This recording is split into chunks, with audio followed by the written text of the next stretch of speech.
There exists a persistent romantic notion in football that cup competitions represent democracy in action. The single elimination format, we are told, levels the playing field. Giant killings become possible. The underdog gets its day. This narrative is so deeply embedded in football culture that questioning it feels almost heretical. But if we examine cup competitions through an economic lens rather than an emotional one, a different picture emerges. Cup competitions do not redistribute power in football. They concentrate it. The occasional upset does not dismantle structural advantage. It advertises it.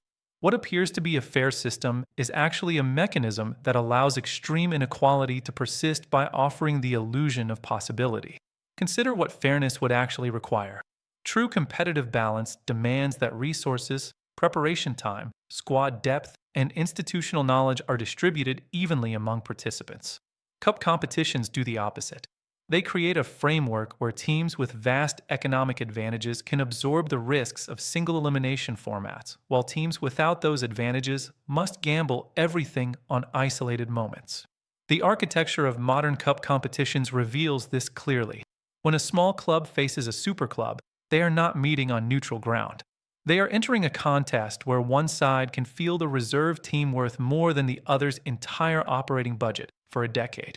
The superclub can rotate 15 players without losing quality. The smaller club has perhaps 18 professionals total. One plays a midweek match with players who will return to training at full intensity the next day. The other plays with part-timers who will return to their actual jobs. This is not a complaint about wealth inequality itself. That inequality exists and has causes that extend far beyond cup competitions. The point is narrower and more specific. Cup competitions are presented as corrective mechanisms, as formats that give everyone a chance precisely because they eliminate the advantages that league competitions make obvious. This is false. Cup competitions simply repackage structural advantage in a way that makes it less visible. The economics of preparation illustrate this clearly. A superclub prepares for a cup match by analyzing video, deploying analysts who study opponent tendencies, adjusting training sessions to account for specific tactical challenges, and managing player workload across multiple competitions simultaneously. They have psychologists, nutritionists, and recovery specialists. They have backup plans and backup plans for backup plans. A smaller club prepares by trying to keep their best players fit and hoping no one gets injured. They have a manager who watches footage on a laptop. They have a physiotherapist who works part-time. Their preparation is not worse because they lack intelligence or dedication. It is worse because preparation quality scales with resources, and resources are distributed exponentially, not evenly. The single elimination format does not erase this gap. It narrows the window in which the gap expresses itself, which creates volatility but not equity.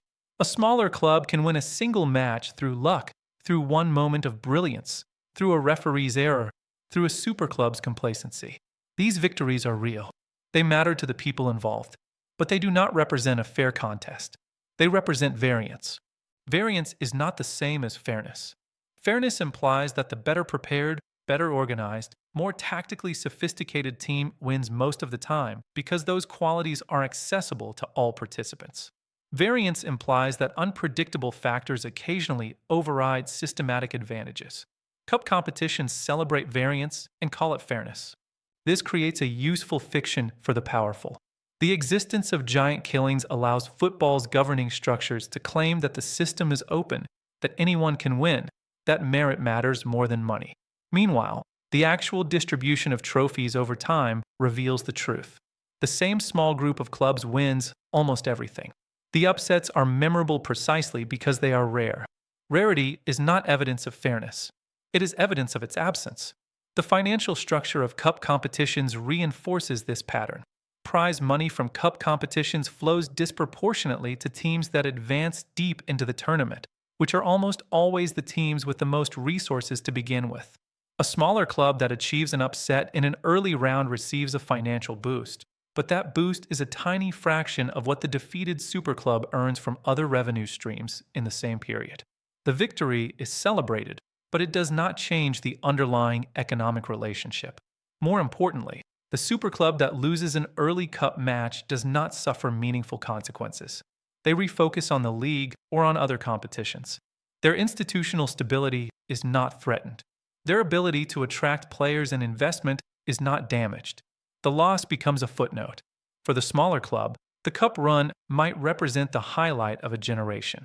For the Superclub, it represents a scheduling annoyance. This asymmetry extends to how risk is distributed. When a smaller club advances in a cup competition, they face increasing strain. Their squad depth is tested. Their players accumulate fatigue. Their league form often suffers because they cannot rotate effectively. The cup run that generates excitement also generates costs that they are poorly positioned to bear. Superclubs face the opposite problem. They must decide how seriously to take cup competitions relative to other objectives. This is a problem of abundance. They can afford to prioritize some competitions over others because they have the resources to compete in multiple competitions simultaneously. The smaller club has no such luxury. Every match is existential. Every opportunity must be seized because opportunities are scarce. The format of cup competitions also creates incentives that favor those with existing advantages. Because cup matches are isolated events, superclubs can employ risk-averse tactics designed to minimize the chance of upsets. They can control possession without creating many chances, draining time and energy from opponents, knowing that their superior fitness and depth will create opportunities late in matches when opponents tire. This is rational behavior given the format structure, but it is only available to teams with specific resources. Smaller clubs, by contrast, must take risks. They must press aggressively, commit players forward, create transitions that might generate scoring chances. These tactics are exciting and occasionally successful, but they are also tactically inferior when executed by teams without the depth to sustain them or the quality to convert chances reliably. The format forces smaller clubs into approaches that maximize variance rather than expected value, which is another way of saying it forces them to bet against their own interests. There is also the question of officiating. Referees are human and therefore subject to psychological pressures. When a smaller club plays a superclub, the referee operates in an environment where one team is expected to win and one team is expected to lose. This expectation is not imposed by conspiracy. It emerges from observable patterns. Superclubs win most of the time because they are better, but the existence of this expectation creates subtle biases in decision-making. A borderline penalty decision in the final minutes of a cup match carries different weight depending on who benefits. If it favors the superclub, it confirms expectations. If it favors the smaller club, it defies them. Referees do not consciously favor powerful teams, but they operate in a context where favoring powerful teams aligns with what usually happens anyway. This is not corruption. It is structural bias, which is harder to address because it does not require intent. The media coverage of cup competitions reinforces these dynamics. When a smaller club wins an upset, the story is framed as miraculous, as extraordinary, as something that transcends normal football logic. This framing is emotionally satisfying but analytically misleading. It treats the upset as an exception to the natural order rather than as evidence that the natural order itself is constructed and maintained by factors that have nothing to do with competitive fairness. The superclub that loses receives sympathy and understanding. They were complacent. They underestimated their opponent. They had a bad day. These explanations are rarely extended to smaller clubs when they lose, because smaller clubs are expected to lose. Their defeats are not newsworthy. Only their victories matter, and their victories matter precisely because they are improbable. This asymmetry in narrative construction serves an ideological function. It allows the football public to believe in meritocracy while observing outcomes that reflect oligarchy. The occasional upset becomes evidence that the system works rather than evidence that the system requires upsets to maintain its legitimacy. The exception proves the rule by pretending to be an alternative to it. If we wanted to design cup competitions that were actually fair, we would need to address the resource gap directly. We might require superclubs to field youth teams. We might impose financial handicaps that limit spending in cup competitions specifically. We might allocate more prize money to early rounds rather than later rounds. We might ban clubs from competing in cups if they exceed certain revenue thresholds. None of these solutions will be implemented because they would undermine the commercial value of cup competitions, which depends on the presence of superclubs. The contradiction is structural. Cup competitions need powerful teams to generate interest and revenue, but the presence of powerful teams makes the competitions unfair. The format cannot solve this problem because the format is designed to accommodate it. What we are left with is a system that serves multiple purposes simultaneously. For supporters of smaller clubs, cup competitions provide hope and occasional joy.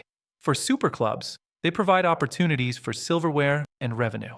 For broadcasters and sponsors, they provide content. For football's governing bodies, they provide legitimacy. Everyone gets something, but what smaller clubs get is not the same as what superclubs get, and calling this arrangement fair requires ignoring how the benefits are distributed. The romantic narrative around cup competitions is not entirely wrong. These competitions do produce memorable moments. They do create possibilities that league formats do not allow. But possibility is not the same as fairness, and the existence of outlier results does not prove that the system is balanced. It proves that variance exists, which is true of every competitive system regardless of how unequal it is. The uncomfortable truth is that cup competitions are fair only if we define fairness as the absence of formal barriers to entry. Anyone can participate. The rules are applied consistently. In that narrow sense, the system is fair. But fairness in a broader sense requires that participants have meaningful opportunities to succeed based on their preparation and performance, and cup competitions do not provide that. They provide a lottery that produces unpredictable outcomes occasionally, which is not the same thing. This does not mean cup competitions should be abolished or that they serve no purpose. But it does mean we should stop pretending they represent a corrective to football's inequality. They do not redistribute power. They do not challenge the dominance of superclubs. They do not give smaller clubs realistic paths to sustain success. What they do is create moments that feel like disruptions while leaving the underlying structure intact. The next time a giant killing occurs, we might ask not why the upset happened, but why it is so rare. The answer to that question reveals more about football's actual power dynamics than any individual result ever could. The arithmetic of inequality is simple and brutal. Resources compound. Advantages accumulate. Structural gaps widen over time. Cup competitions do not solve this problem. They disguise it just enough to keep the system running.